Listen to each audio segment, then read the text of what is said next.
Hello, everyone. Welcome to another episode of Matters That Matter. I'm Simran and I'm in a conversation with my mentor, Susie Singh. So you're all of 24 years. In fact, you are going to turn 24 next week. And at such an early age, you already have this profound clarity that your calling is to be on the spiritual path. And wherever it takes you, you're determined that you are not going to abandon this path. Now, it takes a lot to have that kind of definitive clarity at such a young age, particularly in matters related to spirituality, which a lot of people keep for their latter life, like, oh, I'll do this when I turn 50 or whatever else.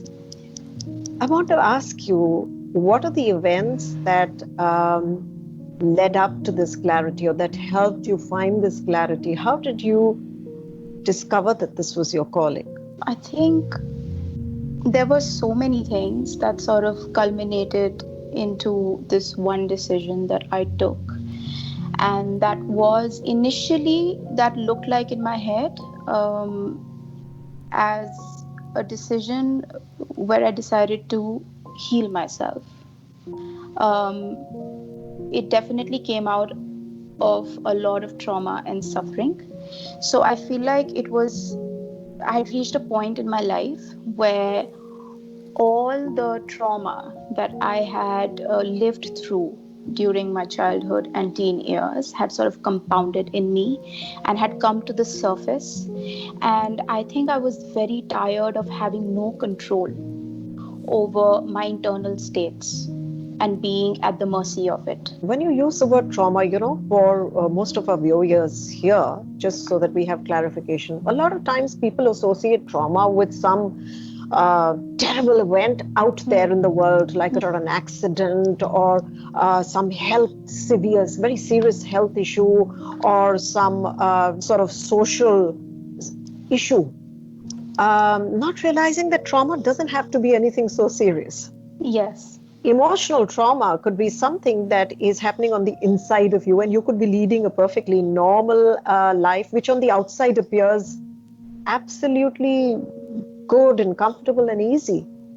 Yeah. So if you can bring some light to when, this internal trauma that you were experiencing, what was the nature of this trauma? I think it was emotional and mental trauma. And like we discussed in other videos also, I feel like this big part of me, which was emotional, was made wrong all my life. And I feel like this is a kind of trauma that everybody around us has, because this is the culture we grow up in, where there is a lot of shame associated with emotions. And me being a very sensitive and emotional person, and like I said, I couldn't hide it. There was a lot of shame I was carrying about who I was as a person. There was these adjectives related to it, like you're oversensitive, you're weak, you can't handle life. And I was always apologetic about feeling. I was apologetic about feeling too much The or interesting feeling. thing is that you were feeling all of these very difficult emotions despite being a brilliant student and an outstanding student, not just in academics, but in several other things that you were doing. Yes, and that brings me to, like I said, first was tired of having no control over my internal states. Second was tired of being made wrong for who I was. And there was this sort of rebellion in me, like, I'm tired of being told that I'm wrong to be feeling the way I'm feeling, because there is definitely a reason for that. And I wanted to discover that reason. I didn't think that my feelings exist in isolation without a cause. I always thought that they have to have a cause and I need to discover it. Thirdly, like you mentioned, my career and my achievements, there was also a sense of disappointment I had developed with not being able to find happiness and peace at the places I was told I would find them at. So, your entire life, you're sort of conditioned and told that do this and then you're going to feel happy, achieve this, you're going to feel happy. And I was achieving all of that, I was doing all of that, I was leading a picture perfect life, but I was like, well, I don't feel any of that sort of finality or happiness in my life that I was told I would if So I got all this. all these achievements didn't make you happy. No, and that sort of drove me to ask the question, who am I living for? If the life I'm living is not making me happy, but it's really making other people happy around me. So that made me ask the question, who am I living for? And who is making the rules of my life? And eventually, a cliche but an important question, who am I? And what do I want? Because at that point, I realized that I didn't know what I wanted. I thought I knew what I wanted. The idea of what I wanted was very conditioned in me. That led to a lot of disillusionment with Yeah, so you reality. so you were told all along that be this excellent student or excel in all of these activities, and you'll be happy, the world will love you, you'll get all the attention you want, and you achieved those things, and you still found yourself feeling empty on the inside. Yes, and I found myself running in a race which I felt like was not leading to anything or any of these things like happiness or peace, because I realized these were internal states. I was looking for sort of a rescue or a fix outside myself.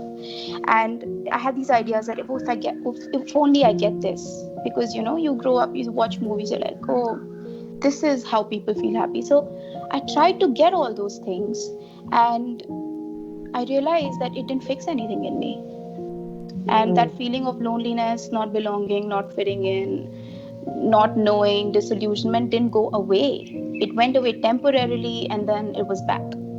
So tell me, at any point in time during this journey, did you feel that you were different and that you weren't like the rest? All my life, Mm. I think I've lived with that feeling all my life, yeah. So you were the As outlier.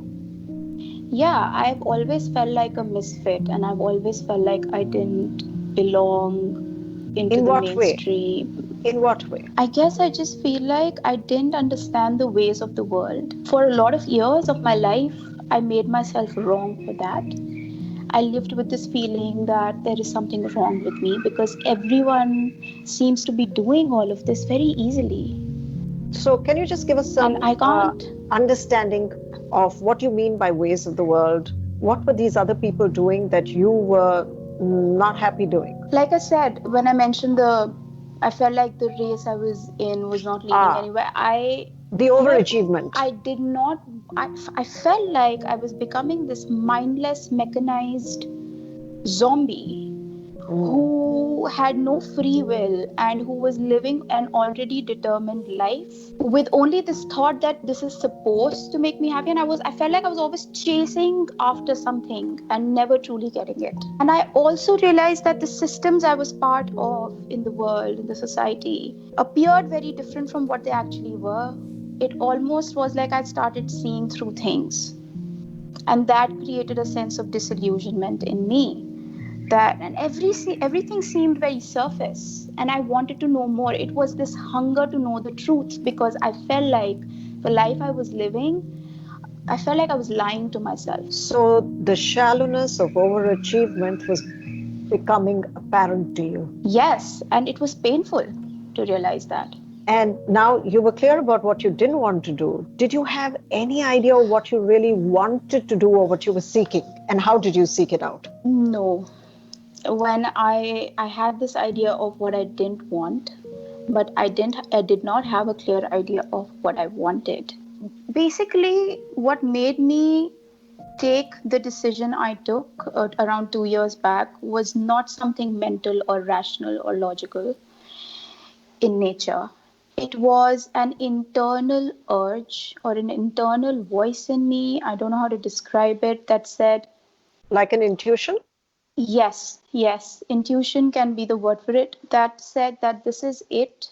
You cannot go on like this. I cannot go on like living like this. Either I don't live, or if I have to live, then there has to be a different, better way.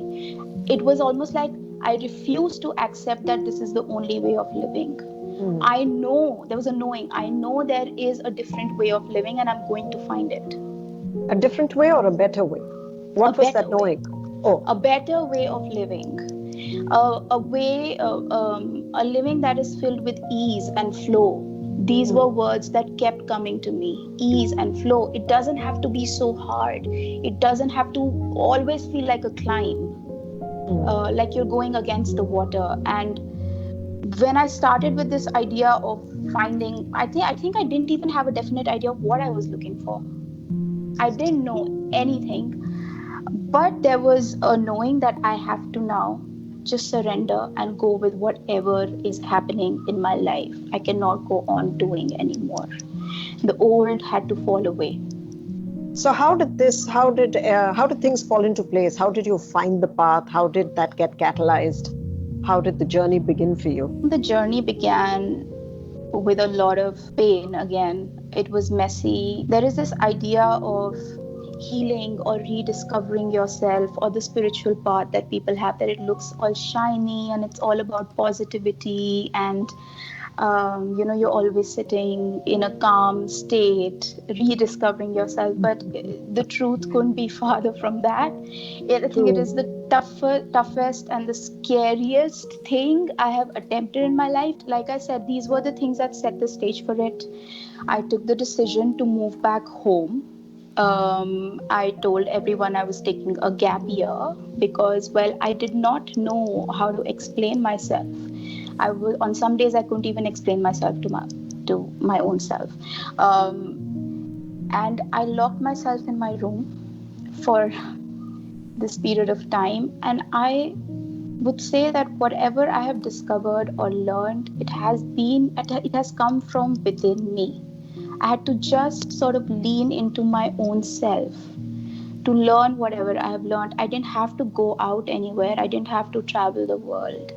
I didn't have to enroll myself into something. I had a guide in you who was guiding me, who was giving me clues and hints on how to walk the path. And then I was walking the path on my own. And that is the nature of it. You have to walk it alone. No one can do it for you, no one can spoon feed it to you. And it is terrifying. And on days you are like, why am I doing this to myself and my life? And nothing makes sense. And what it felt like was your entire reality as you've known collapses. Your a- idea of who you are collapses in front of you. And there you are, and you feel like you know nothing, and you feel like you're living in a completely different world from everybody around you, and you feel like you're going crazy. But what helped me was the reassurance from you from time to time, saying that it's it's part of the process.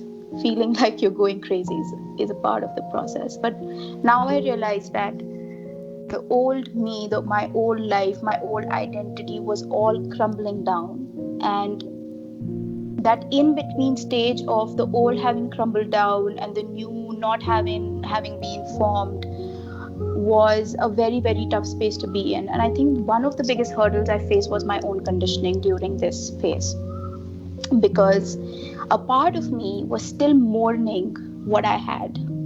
A part of me was like, but you had everything. Why did you do this to yourself? You don't even know where you're going. Nobody around you does this. A lot of comparison, a lot of judgment towards self. The lack of uncertainty was terrifying on most days. Not being able to explain yourself to other people was terrifying, because, again, fear of judgment. Not being able to put into words your inner experiences, because quite frankly they can't sometimes be put into words. You have to go through it and So feel it.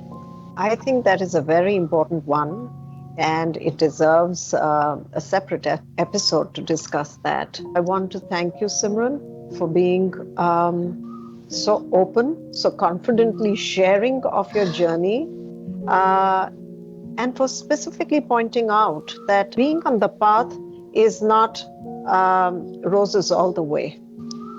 There's a lot of turmoil. There is a lot of rolling your sleeves up and, getting your hands dirty, Dirty. cleaning your insides out. And you may not like the process. Now that you've sort of arrived at the first little top of the hillock and you can look at the path of the journey you've covered, what a great sense of relief and what a great sense of peace you feel and joy you feel in having journeyed thus far. So thank you so much for being with us today and for sharing this. Thank you.